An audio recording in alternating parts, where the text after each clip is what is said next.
السلام عليكم، مساكم الله بالخير متابعينا الأعزاء. ماذا تفعل حبة البطيخ بجسمك؟ سأقوم الآن في هذا المقطع بإطلاعكم على إجابة تساؤلي هذا.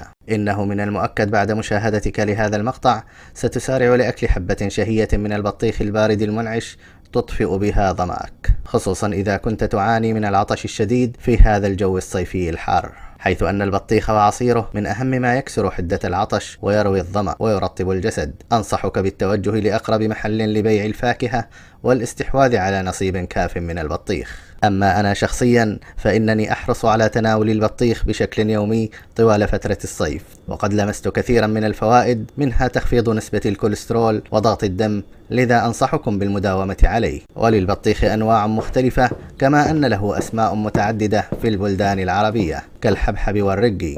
إن تضمين البطيخ في نظامك الغذائي اليومي يضمن لك التمتع بالمزايا الصحية المتعددة التي لا يمكن لغيره من الفواكه أن تقدمه لك.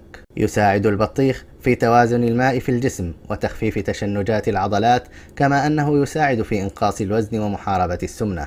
مدر طبيعي للبول، حيث أنه يقلل من احتباس الماء بالجسم ويعمل على توازن الهرمونات ويقوي جهاز المناعة. يحتوي البطيخ على نسبة عالية من المياه تصل إلى 90%. يساعد على تحفيز حاسة البصر وحماية العين من مختلف الأمراض، نظرا لأنه غني بفيتامين A. يساعد في تدفق الدم بسائر الجسد، والذي يقلل من أمراض القلب والأوعية الدموية.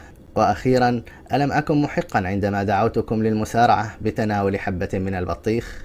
انتهت الحكاية، لا تدعوها تقف عندكم، وشاركوها مع من تحبون، ولا تنسونا من صالح دعائكم.